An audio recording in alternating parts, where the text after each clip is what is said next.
Hello and welcome back to Rage Gaming, but way more importantly, welcome to Path of Exile 2's Early Access. We're now digging in these first hours of the game, and if you're new to PoE, you might be a bit overwhelmed in what you've experienced or seen so far. When it comes to gear, the rarities, the mods on that gear, these orbs and other items that change the gear, there's quality of gear, all these NPCs that offer a bunch of different gear. How do you manage what you have, and what can you do to get better gear in general? I want to give you guys a simple overview to help you approach this with more confidence. I kind of start a guide to the basics of gear, so let's begin. Let's start with the 4 obvious rarities of gear you find even early on. There's 4 main colours, each with their own name. We have white gear, which is a normal item. We have blue gear, which is a magic item. And above that we have yellow gear, which is a rare item. Finally, technically above that, we also have the orange gear, which are uniques above it. As you'll find, all but the uniques can be modified quite a lot very early on. But what's the main difference between these rarities? It's what's possible on the item. So as you can see, this white item has no mods on it at all. White normal items don't really get any. However, the blue magic items above that can have up to 2 mods on them, where finally the yellow items above that, rare items, these can have up to 6 mods on them. These mods are also referred to as affixes, useful passives that increase the output or provide utility. On armor, you'll find that defensive affixes are going to be very useful progressing through the campaign, specifically increasing your health most of all, and various defenses like element resistances. Meanwhile, on more utility or offensive slots, damage increasing affixes will certainly be the goal. These affixes are also cut up into 2 types, known as prefixes and suffixes. They basically decide what's possible on the item, since prefixes are one list of possible mods, while suffixes are another. But for the purpose of this simple guide, I'm not going to go into that too deeply. Just know that the 2 mods on, say, a magic blue item, one will be a prefix, one will be a suffix, while, say, the 6 mods on a rare yellow item, that will be 3 prefixes and 3 suffixes. You can't have like 4 or 5 prefixes, for example, it's 3 and 3. Alright, great. Clearly rare items and their 6 mod potential is fantastic and will be used by most every class and build in large part. That's because you'll aim to have the right mods and as many of them as possible to maximize the build's purpose. But obviously we need to mention uniques now and how they're technically higher than rare items in theory. These can be extremely powerful. They not only provide potent mods, but some of those can be exclusive things to that specific item, maybe even defining or enabling a build. Let's pretend I'm a mercenary whose main source of damage is the skill cluster bombs. I'm going to now make up a random unique for this example. Let's say there's a unique that exists that causes my cluster bombs to explode 2 more times or something. That would massively improve the output of my cluster bomb skill. So in this case, I'd really want that unique. But if I found a different unique that doesn't really have anything to do with my build, it might not be that exciting or something I would even equip. That's because each unique is unique. It's a set item that serves a specific purpose. Some uniques are incredible and a lot more universally in demand and therefore rarer. The example they gave us on the Early Access webpage was the Searing Touch Pyrophyte Staff, which obviously provides big fire damage perks and the skill level 9 Living Bomb. This would be a great option for casting fire, maybe a fire focused sorceress if that's your thing. So clearly uniques can be amazing, but it's unlikely you're going to instantly use every one you find. Only ones that really define or enhance your specific build at the time. And you know, in these opening days, we'll want to cover ourselves more in rare items with all the suitable mods. And maybe we'll find different uniques and test them, have fun with them, but it won't be until later that the meta options are really discovered and tested to discuss. Alright, so those are the rarities and what's going on with them. In terms of getting the gear you want, you'll have NPCs you can trade with or even gamble to hopefully find a piece to craft or something suitable. Maybe you'll find something through the RNG drops. In Path of Exile 2, they've made it clear they want drops to be way more valuable and worth considering than PoE 1. So with that, we've been told the crafting bench isn't going to be in the game, at least initially for now. So yes, drops are going to be more important. Otherwise, in towns you're going to find NPCs you can trade with to see a random roster of items that could fill slots or give you what you're looking to craft on. So let's now cover the very basics of the crafting that we'll be doing in these opening days.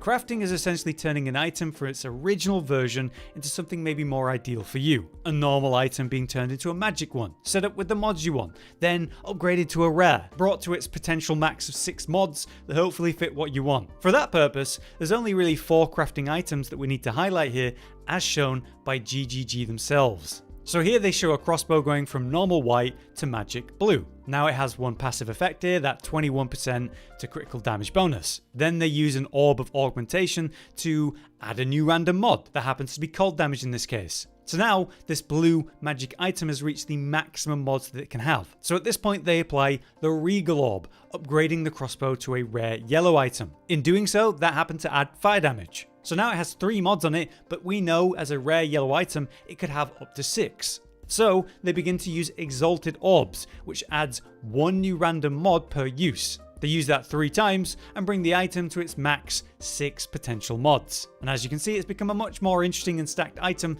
than the beginning. So 4 crafting items shown for the purposes: Orbs of Transmutation to take a white to a blue, Augmentation to give a blue item extra mods, Regal Orbs to take a magic item to a rare item, and Exalted Orbs to add mods to a rare item. From those 4, Transmutation Orbs are going to be the most common. Exalted Orbs are probably going to be one of the rarer finds in these opening days. But none of that's thinking about all the endgame crafting options we'll have much later on. In towns, you'll also find Disenchanter options through the NPCs, taking your special magic items, rare items, whatever, and then turning them into these orbs and other consumables to modify your gear further. We know that Orbs of Transmutation come from disenchanting magic items, where Regal Orbs are going to come from disenchanting rare items. So we should have a good stock of those 2 things while we play. These 4 are just the ones we'll be messing around with initially. So on that note, I want to reference this fantastic cheat sheet to help keep track of all of that, created by the Reddit user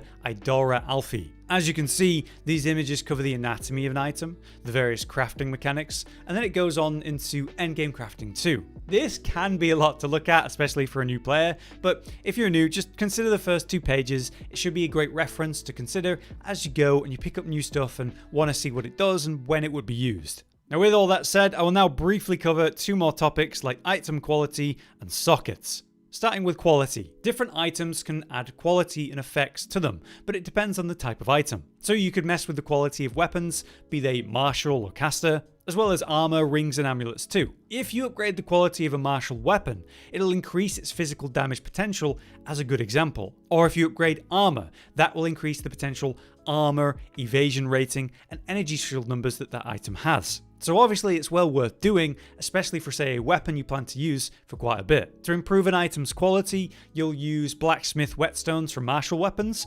arcanist etchers for the caster weapons, and armorer's scraps for the armor quality. So using the salvage mechanic to break down items and turn them into these different kind of scraps to then upgrade what you're actually using, that's something we expect to be doing a lot of. But with them introducing gold as an actual currency in the game now, you will be trading with NPCs using gold. So a balance of breaking things down, disenchanting it, salvaging it, and also selling it will be important.